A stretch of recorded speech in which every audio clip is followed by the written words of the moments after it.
ఇప్పుడు దేవుళ్ళుగాను, దేవతలుగాను పిలవబడుతున్నటువంటి వారు వీరందరూ కలిసి చేయలేనటువంటి పని యేసుక్రీస్తు ఒక్కడే చేశాడు.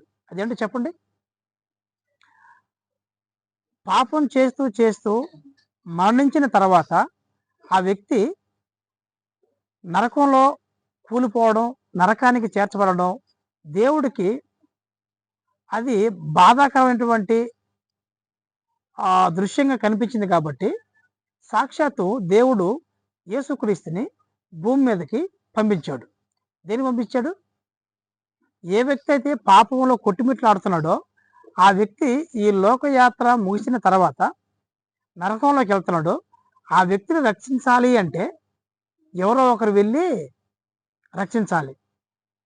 ఇంతకుముందు మన పూర్వీకులు ఒక సినిమా హాల్ కట్టినా, ఒక భవనం కట్టినా, ఒక పెద్ద ఫ్యాక్టరీ కట్టినా, ఒక పని చేసేవారు. ఏం చేసేవారు చెప్పండి?